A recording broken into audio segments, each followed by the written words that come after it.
So when you get into a car, you put on a seatbelt. Also, very viable answers are gangster rap or Metallica. You put those on as well. Those, if you send a kid out on their bicycle, you're going to make sure that they're wearing a helmet. All right, when you get on a roller coaster at Hallow Scream, you're going to make sure to pull down the harness. Yes, because you don't want to die. Yeah. And so there's all these things that happen and take place, and the reason that we do them is because we want to feel safe, we want to feel protected. In society, that's why we lock our doors at night. That's why we make sure that when we walk through, that we make sure we lock our car and we set the alarm when it goes, as we're walking away. All of these things, we do this because we love a sense of protection. But it's interesting because when it comes to our spiritual journey, in this walk of life, more often than not, I encounter people, and we've encountered people as a church, whether they are of faith or not, that seem to reel and pull back from this idea of being under the umbrella of God's protection and God's movement. It's kind of like the difference between, and I wrap this up so that way I didn't have goo of an orange all over my hand, a peeled orange or an unpeeled orange. Now, if I were to throw this around and, just toss it all over the place, this outer covering is there to what? Protect it. And then, unless you're like my daughter, we went over to a friend's house one time, and we had always given her oranges that were already peeled, and then somebody handed it to her, and she went right in and bit like all thing, and we're like, and they're like, "What's wrong with your kid?" I'm like, "I don't know." But the orange is there and the outer peel is there to protect it, whereas in an orange where there is no peel, it is open to the elements and it can be completely opened up in the process. And I would say that life with God and life without God is much like life with the peel and protection and, life without it. And oftentimes, I watch people's lives and they would say, I really want the protection because we want that in life. But then we make choices and decisions that, honestly, it doesn't look very much like we want to follow the precepts that God has for us, and we don't want to fall under his protection. And all of us are going through a myriad of things that happen in life. We would just say that this big glass vase that has not fallen yet today, thank the Lord, is life in general. Now, you and I are going to encounter all types of storms in life, things that happen and things that are difficult. We are promised in the account of God's story in the Bible that you and I will encounter hardships, that we will encounter pain, that there will be difficult times. And so the choice is, do I want to live a life that is protected, or do I want to go out on my own? That I want to do things my own way and I don't need help from anybody, that I am just fine. Because when we have this adventure that happens and we're in life and we're the orange without the covering, we are going to move into life and we are going to sink to the bottom. And we're going to feel like we're drowning. And for many of you, as you're walking through life, you feel like you have succumbed to the pressure and you don't feel like you're able to get your way to the surface. I know that there are many times in my life, even as I follow God, that I try to choose my own way, that even though I'm under his protection, I want to peel away the layers and do my own thing. And God's like, all right, let's see how that works out for you. And he'll say, no, I didn't stop existing. I didn't stop loving you. I didn't stop my movement. I'm right here, but you decide to peel away and go do your own thing. But we're all promised that we're going to face encounters in life, but then if we're with God, even though we're going to have hardship, he is the one that sustains us. He's the one that keeps us afloat, even when we feel like we cannot do it on our own. And I wonder where we stand as individuals. I don't know everybody's personal story and all of the details that ensue with the number of people that are a part of this community. I've heard many of your stories, but there are things that are even going on to this moment that I don't know about. But I wonder where you find yourself in the spectrum of movement in life. Are you at the top where you feel like God is sustaining you? Or are you feeling like you're just peeling away the layers and you want to do things on your own? Because I can guarantee you that's going to go very, very bad for you.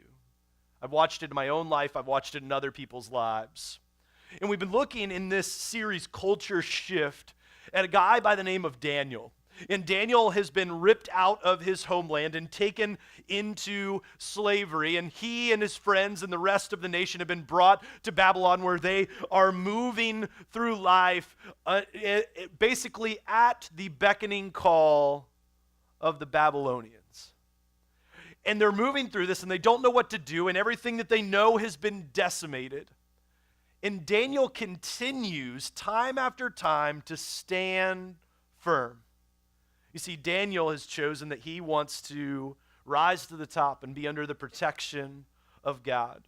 And as we look at culture, and it was alluded to by Brandon as he was saying, he came back to the debates and the hurricane, and those two phrases are enough to just,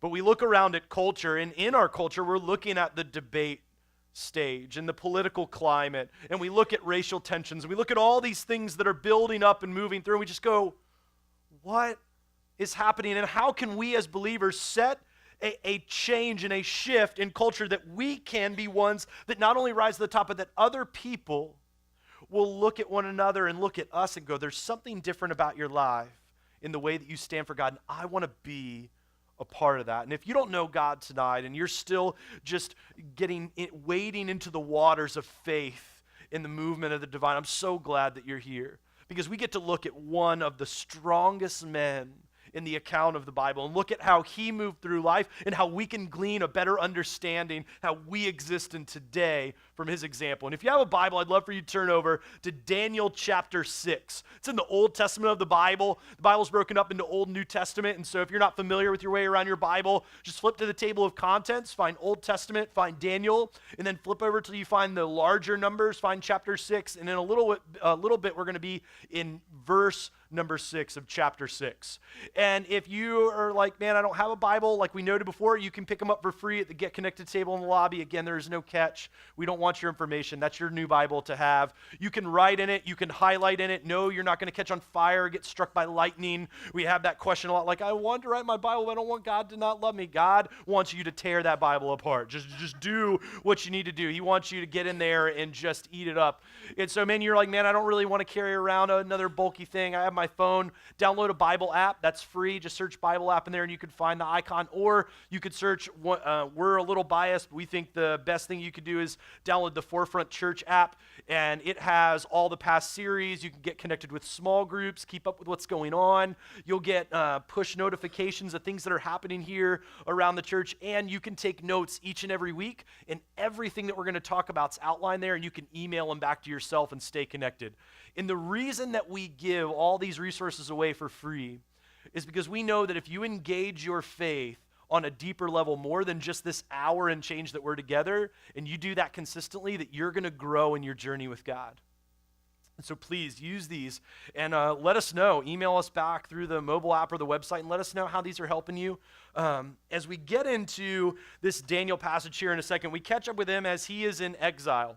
He has been taken out of his land. He has been hijacked. And like we said, he was in slavery, but he has worked his way up in the process to be under this king, King Darius, that he is like one of the right-hand men to the king.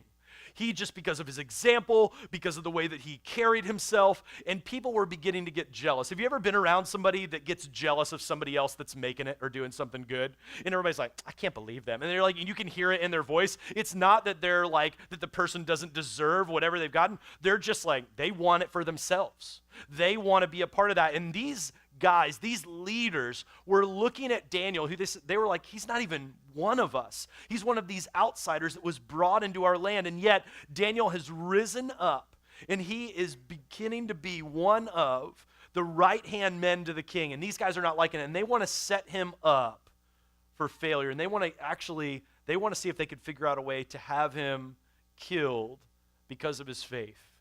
And so we're picking up in Daniel chapter 6, starting in verse 6. If you don't have a Bible, it's going to be here on the screen. It says, and so the administrators and satraps went as a group. These are basically like the officials of the day. Went as a group to the king and said, may King Darius live forever.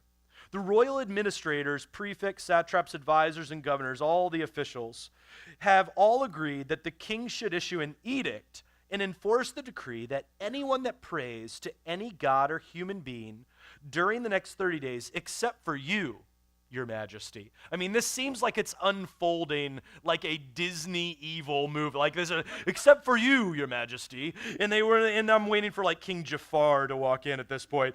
For your majesty shall be thrown into the lion's den. It says, now your majesty issue the decree and put it in writing so that it cannot be altered in accordance with the law of the Medes and the Persians, which cannot be repealed. Basically, they're saying, put this in writing with your seal as the king so that no one can undo it, not even you. And so in verse 9, so King Darius put the decree in writing. And I wonder as I read this, because they're trying to set up Daniel because of where he stands, it kind of prompts the question, where do you stand? In life, where do you stand? Do you find yourself with God and surrounded by him, that you've made a decision to follow him, you've made a proclamation of faith, you're walking this journey out, you've been baptized, you are tracking and moving with God? That you are together, that you stand firm in him, and then when things arise and things take place, you go, no, I will stand firm in God. Or do you find yourself, and this isn't to slight anybody, because this has been my life for a number of years before coming to know God, where I just felt like I could always do it on my own. And to be honest, there are days where, honestly, even though I want to take a stand with God, there are days that I mess up, that I fall short, that I don't take a stand. I try to venture out on my own, and every time I do, it just feels like I sink to the bottom. And not only are other people watching you, people that are around communities of faith and things like that, also people who don't know God and are not of faith are watching you as well. There's this book by Jim Henderson and a few other authors called The Outsider Interviews. And what they did is they sat down, it actually comes with a DVD as well, is they walk through and interview people who are not of faith or used to be of faith, but are no longer engaged in the church. And they want to know their reasons behind why they're not coming and why they're not going and why they're not engaged in this. And what do they think about Christians and the evangelical church at large. And as they walk through this book, I begin to find some very interesting things about the way that, honestly, people are viewing that Christians don't stand very firm and can't even get along. And Jim Henderson put it this way later on in his book. He said, the Protestants provide their customers with over 33,800 denominational options. Now, that's to say that we're a non-denominational church. We don't report our numbers back to anybody. We don't get any outside support from anybody other than the people that make up the community of Forefront. We don't have any extra biblical traditions that we put into what we do. We preach the Bible. We don't take anything away from it. We don't add anything to it. And there are different denominations that have their own customs and rituals and things that they do. And most of those things are absolutely fine and are beautiful traditions that they do. But say for instance, we'll just kind of pick one out, like Presbyterian. Under the label of Presbyterian, you could find hundreds of different ways that different churches and kind of branches of that go out. And so what they're saying is in this that there are all these different options that people have, and it continues over on page 33 of the book. It says, in this, from a movement whose founder prayed, and they're talking about Jesus here, that they all may be one. It's no wonder why people question our sincerity. Oh, well, Christians can't even get along, much less stand firm, and so why in the world would I want to stand on anything like that? And in a situation where Daniel is up to his eyeballs in changes and hurt and frustration and fear and all of these things of anybody, imagine that you have been ripped out. Imagine tonight you go home and you, in the middle of the night, get ripped out of your home and taken to a land that is not your own. And your home is decimated. And then even people begin to change some of the people from your land and from your city, their names, and they put them into slavery. don't you think that you would feel a little bit down like, I don't know, like, come on, God, throw me a bone? I mean, some of you guys get a flat tire and you're angry at God. And so much less if you were ripped out of all of these other things that take place. And Daniel has, at the crux of this, either has the choice to rise to the occasion with God or to venture out on his own and sink. And Daniel has heard that this decree happens, and I love his response. It continues on in that 6th chapter of Daniel in verse 10. Now, when Daniel learned that the decree had been published, he went up to his upstairs room with the windows open towards Jerusalem. 3 times a day he got down on his knees and prayed, giving thanks to his God. This is the part that just is so cool. Just as he had done before. People had said, if you don't worship the king, if you don't bow down to him for the next 30 days, that you will be thrown into the lion's den. And Daniel hears this and he's like, huh. And he goes about the same routine and the same honor to his God, to the God that we honor and serve, that he had done before. His cares and concerns are not about who is seated upon the Supreme Court at the time. His cares are not about who is going to be rising up into power or that his life could be in danger. His sole concern was to honor God with what he knew to be true. I think we can learn a little bit from our friend Daniel. So verse 11, then these men went as a group and found Daniel praying and asking God for help. So they went to the king and spoke to him about his royal decree. So I can imagine the knock on the door. King Darius, come in. Did you not? I mean, they're waiting. They have been waiting for this moment. Did you not publish a decree that during the next 30 days, anyone who prays to any god or human being except you, your majesty, would be thrown into the lion's den? And the way this account plays out is he said, yes, I did. And they said, you won't believe this.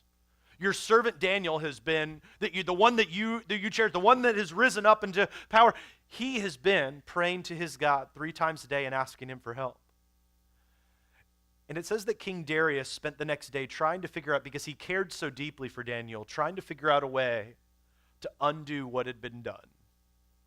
But he had already written the law and decree into motion. He had sealed it. He had put it in writing. He had put the king's seal on. There was nothing more that he could do. And so they go and ask Daniel if these things had happened. And Daniel could have said, forget it. No, I'm sorry. Whoa, time out. My bad, guys. For the rest of the time, next 28 days, whatever it is left, I'm gonna honor this. And then I'll go back to worshiping my God. No. Even though his life was in danger, he's like, these things are true. And the king knew that he had to put him down into the lion's den, facing the possibility, and for many what they thought was certain death. And if we're going to stand up and be men and women and students and people of God that are wrapped up in what it means to not only be protected by him, but to be people that shift culture, our main idea and our takeaway, we have one of these every week because we want to make sure that when you get to Wednesday or you get to Friday, that what we do now isn't just like, man, I got my Jesus on and like I sang some songs and I feel good. Then you go get some food and you go home and you start the work week. Our hope is that because if that's all that is, then you and I just breathed air in and out and filled up space. But that if there's true life change happening, that we're taking in these words, we're going, I want to make sure that my life isn't sinking to the bottom, but it's rising to the top. And our main idea, our takeaway would be this, is that as culture shifters, we are moment makers, grabbing every moment and pointing it back to God. That everything that we go through and everything that we do will be viewed through the lens, and we will say, I will turn, whether it's good or whether it's bad or somewhere in between, I'm going to make sure, and you're going to make sure that we turn it back and roll everything that we point to back up to God. Now that's really hard in today's culture. Kind of unfold for you my last week, okay? I watch it unfold in Haiti and Florida and whatever, and I'm like, my heart breaks for them, but in our context, if we just get a little bit of rain, we're like, man, that sucks, I'll pray, or I'll do whatever. But for us, we had some damage to our house, our daughter's room. We had to rip out all the carpet. Had a buddy of ours here from Forefront come and really help us out with stuff. But then we were looking at like all the damage. We're like, man, this is a beast. And the last thing I wanted in the middle of all this, I'm like, we're getting ready to do Fall Festival. We're getting ready to go to 4 services. My wife works full time. I work full time. We got 3 children, which means we have 3 tornadoes running around the house. Like, we got all this stuff. And I'm just like, oh, what in the world? And so we're walking through all this stuff. And my initial, like, knee-jerk reaction is just like, oh, God, like, come on. Couldn't you spare us a break? Like, it was on our 2nd story. It wasn't even on the 1st story. Like, how in the world are we replacing stuff in the 2nd story? And I'm going through all this. And then we're like, all right. And we're starting to remind ourselves, it's just stuff, it's just whatever. Or our daughter's supposed to have surgery tomorrow on her ears, and then, but they're like 30 days, she can't have a fever, can't get sick, whatever. And then last night, all of a sudden, just like, she starts getting whatever, and it's just like, and so we call them up, they're like, yeah, you're gonna have to wait another 30 days. We're like, and like our reaction when we go through stuff is like, I'm gonna get on Facebook and tell everybody that I'm angry, and then I'm having a hard day, and then everybody's gonna commiserate with me because that's what we do when we're responsible adults and acting our age. And then everybody jumps in, oh, I'm so sorry for you. Oh, I'm so sorry. And we commiserate with one another because that's what we do. But the truth is, that is not rolling our circumstances back up to Him. And so, like, we had to put that scenario into perspective. It's just stuff. We have a roof over our heads still.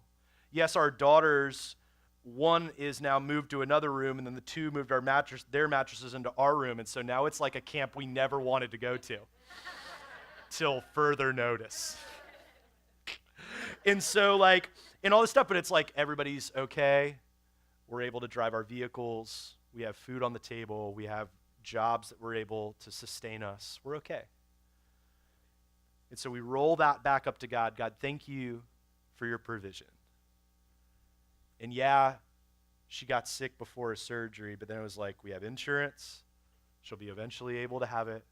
And she's going to be okay. And we're going to be okay. It's walking through things and grabbing every moment so that other people can see in your life, because our example of how we live shows other people the beauty and majesty of God. And either you are going to do it on your own, which means you're going to social network rant or water cooler rant or standing at the bus stop with other parents rant or whatever it is on the phone and text message, Snapchat rant. And you're going to be frustrated and you're going to process all of this stuff as if you're the only one that can handle it. But the problem is you and I cannot handle it on our own. And culture shifters have to grab those moments and say, God, I cannot do this on my own. I have to rely on you. You and I have to rise to the occasion knowing that the only way that we do that is by God's protection and provision. And we are walking this out with Him day after day, not just simply attending a service once a week and checking that off as if we feel like we've gotten our duty to God done, and now we can live the rest of our life. But that everything is consumed. And this orange is completely consumed with that. One little bit of a hole, and it's going to begin to drop that down because the surface will be penetrated. And then the king realizes that the time is up for Daniel. And so he goes at first dawn. It says at first light of dawn, the king got up and hurried to the lion's den. When he came near the den, he called to Daniel in an anguished voice because he cared deeply for Daniel. He had watched his example. Even though the king just made a decree for everyone to worship him, he respected and believed in Daniel and his example as a man. And I love the words that he says to Daniel. Daniel, even though he just had people worshiping him and still did, servant of the living God. His example was showing to the king who is the true God. And he says, has your God, whom you serve continually. He is seeing that Daniel does not waver in his honor for God. That Daniel does not waver in his being surrounded by and living out day in and day out for God. No matter what other people will say or do or decree, he will draw a line in the sand and say, my life is about God. And the beauty is, and the interesting thing is, when we think, oh, if I live for God, nobody's going to like me or no one's going to be around me, he is influencing the entire culture around him, even from the bottom of a pit. He says, the one you serve today, has he been able to rescue you from the lions? I wonder if there was just that pause. Daniel answered, may the king live forever. Now, I don't know about you, but one of the last things that I would do if someone had thrown me into a pit would be to honor him by calling him king. Would be to honor him in any way, shape, or form, or to even note that he existed. I don't know if I'm answering you right now because you kind of threw me in a pit to die, bro. In this moment, what we see, and we can learn a lot from this, that no matter who is in control, whether we agree with them or not, that he is showing honor where honor is due, regardless of his beliefs. How huge is that for us in our current climate? May the king live forever. My God sent his angel and shut the mouths of the lions. They have not hurt me because I was found innocent in his sight. Now this line, this next sentence that he says it with genuine, like he's like, and he says, nor have I done any wrong before you, your majesty. I'd have been like, nor have I done anything wrong for you. Like I would have said it, there would have been full of attitude. It snaps around the globe like I would have been. But Daniel in this moment is just like, listen, nor have I done anything before you. And he honors him again, your majesty. You've thrown me in this pit to die. I love my God, and I'm going to honor you even though you wanted to kill me. The king was overjoyed and gave orders to lift Daniel out of the den. And when Daniel was lifted from the den, no wound was found on him because he had trusted in his, what? God. Because he had trusted in his God. Now, you may say, oh man, I'm not sure if I want to trust God because, man, it just means that I'm going to have to fall into this cookie cutter idea of what it means to be a follower of Jesus. Well, you can clearly see as you look around the room and look at me, like that's not necessarily how it looks. We have people that dress up when they come to be a part of church. We have people that wear jeans and a t-shirt, and God is much less, just completely not concerned with what you wear, but he is concerned with the transformation of your heart. But for many of us, we may think like, oh, well, God's going to call me. I can never watch a rated R movie. I can never listen to that music again. I can never do that. Well, I have this list of rules, and whatever it is for you, I cannot do this because if I do any of these things, then God's not going to love me. I get that. There was a culture during the late 70s and 80s and early 90s that was like, throw away all your records if they had one single word on them, and trash all this stuff and do all these things, and then God will love you. God is not about behavior modification. We say this all the time. He's about heart transformation. And I love the way that Erwin McManus in his book Soul Cravings puts it this way. It says, while the religions have historically tried to make us the same, Jesus calls us to be different. If you have ever experienced this, you know your soul bristled at the demand to quietly get in line and conform. But something in your gut told you this was wrong. If there was a God, his value would not be uniformity, but uniqueness, and you were right. He continues on. Imprinted on your soul is the fingerprint of God. There is something inside of you that resists surrendering your soul to legalism. Do this, don't do that, God loves you. Do this, don't do that, do it this way, he'll smile. All this way, that this is not the case. The good news is that all the time, it wasn't you fighting against God. You were fighting for what he created you to become.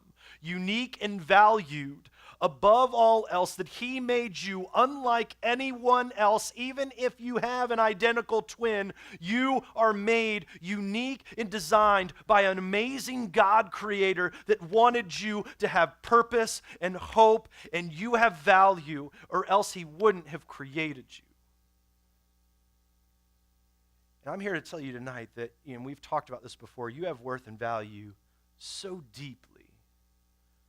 And he isn't trying to get you to come to a place where all you do is sit in your bedroom and sing Kumbaya 24/7 and just sit and bury your face in your Bible. He's calling you to be out and to be free and to love one another and come alongside people and set an example of what it means to be surrounded by God and rise to the top when all others seem to do it on their own and fall. You see, being different in your life changes indifference in others. As you are different in your life for God, people who are indifferent or even have a negative view of God and faith and the divine will begin to look at your life and mine and go, there is something different about you, and I want to know what that is because you're starting to stir up in me a caring and a desire to want to know what's going on in this life. And part of being different, there's a couple things. Being different, you will encounter challenges. Look at Daniel's life. When every step of the way, he was challenged to the point of being thrown into a pit of lions.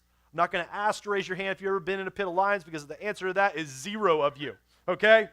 We would not be talking to you. You would be a news article somewhere on the internet because you would no longer exist. But Daniel, in the face of that, said, I will trust my God. And what happens is, in the process of that, the King Darius raised him up. He says, listen, we are all as a nation going to worship and honor the God of Daniel. And let's gather up those guys that thought this was a good idea to set him up. And we are going to punish them. And they will get exactly what they deserve because we are not going to go against the God of Daniel. A stranger in a strange land, a slave being raised up, and he's influencing culture because he decided, I will stand on God and God alone to serve and be my protector. And not only that, but being different means that you'll kneel when others stand. That others will say, no, I'll just stand and I'll do whatever you tell me to do. I love that Daniel went back to his home and he prayed. In Luke 18:1, it begins to note, that we will always pray and not lose heart, that we will continue to pray and be connected to God. You guys have those balloons that you got as you were coming in. People always look at us super weird when we hand them stuff. They're always like, oh, what are you guys doing this time? You guys are so weird. I know for most of us in life, there have been moments where we felt much like a deflated balloon. That in life we feel like, man, I just can't overcome this. I feel there's no way that God can bring me back up to the surface. I just don't feel like no matter, all of these pieces, there is just not a possibility, and we feel down and we feel out, and it's what I call Eeyore syndrome. And it's just like, nobody likes me. I'm never going to amount to anything. Oh, bother. And we just sit there, and there's just this but that's a choice.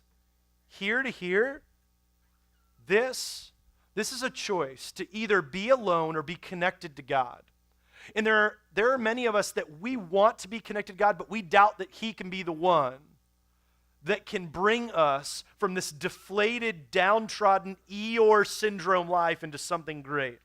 But here's what I know, that when we connect with God and that God does what he does best, that he begins to do things that we don't even think are possible. And we get connected to him, and he begins to fill us up in ways that we never dreamed. There are moments that we just feel like there is no way that if I connect with God, he can do that. And I'm here to tell you that this existence that you're living in, this moment where you just feel there is no way that God can fill me up and move. You don't know what I've done. You don't know where I've been. You don't know where I'm at right now. God can overcome every bit of that. And he can fill you in ways that you can't even imagine. But the thing is, it goes down to a choice. Will we decide to surround ourselves and connect ourselves to the only power that can do the miraculous? Or as culture shifters, we are moment makers, grabbing every single moment that we have, and instead of falling down to the bottom, that we're going to rise up with God and we're going to point things back to him, the one who makes all things new, the one who fills us up when we feel like there's nothing left. Why don't you pray with me?